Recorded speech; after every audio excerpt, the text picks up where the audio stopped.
It was 2003 at Harvard University. A cold winter night. In one of the dorm rooms, Mark Zuckerberg and his best friend, Ethan Carter, had been coding for hours under the dim glow of their computer screens. The room was filled with the smell of coffee and excitement. Ethan was known for his brilliant mind but lacked social skills. Mark, on the other hand, was charismatic and forward-thinking. After months of hard work, the duo had finally created a social network exclusively for Harvard students. Ethan's eyes sparkled as he stared at the screen. "Mark, we did it. If we launch this the right way, it could change everything." Mark nodded without taking his eyes off the screen. "Yeah, but we have to move fast. The Winklevoss brothers are working on something similar. We need to beat them to it." Ethan took a deep breath and turned to Mark. "But this is our idea. We started this together. No matter what happens, promise me we'll see it through as a team." Mark hesitated for a few seconds, then nodded. "Of course, Ethan. We started together, and we'll continue together."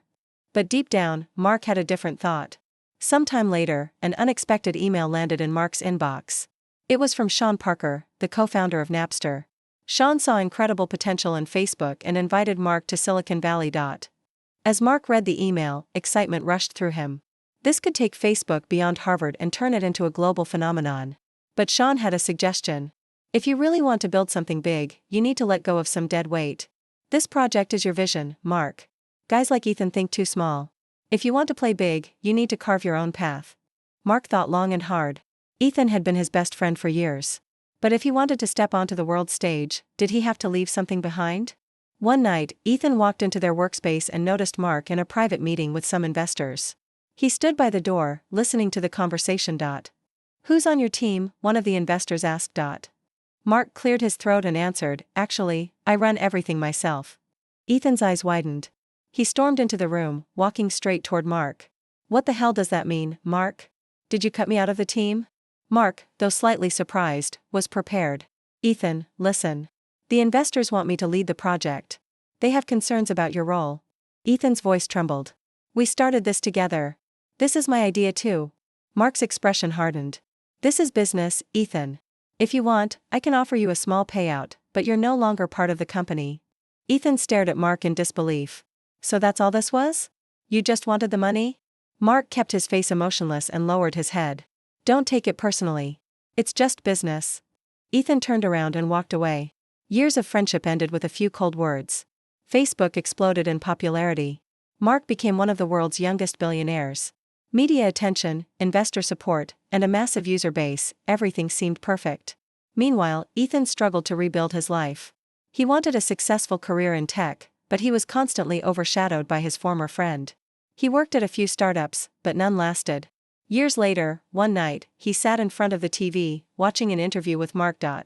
"Were you ever afraid of failing?" the interviewer asked. Mark smiled slightly.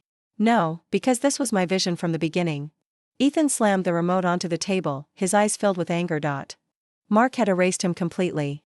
As Facebook continued to grow, Mark felt a void in his life. He attended exclusive parties and spent his vast fortune, but at night, one day, while looking through old photos, he found one with Ethan. He remembered the innocence and excitement of those early days. For a brief moment, regret washed over him, but he knew one truth: those who reach the top often find themselves alone.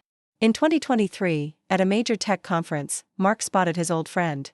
Ethan had become a successful researcher in artificial intelligence. Their eyes met briefly. Mark hesitated, then walked over. "Ethan, it's been a long time." Ethan looked at him coldly. "Yes, it has. Mark sighed. "I know I made mistakes in the past. We were young. I handled things the wrong way." Ethan nodded. "You call that a mistake?" Mark took a deep breath and pulled a business card from his pocket. "We're working on a big project at Meta.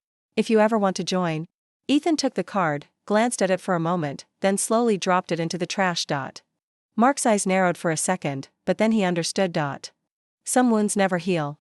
Success in life often requires sacrifices. But some sacrifices lead to lifelong regrets. Friendship is built on trust, and once that trust is broken, it is nearly impossible to restore.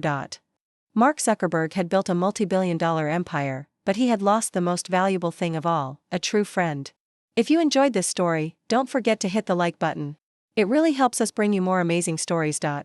Also, join the Storystorm family by subscribing and turning on notifications. That way, you won't miss any of our new videos. See you in the next story.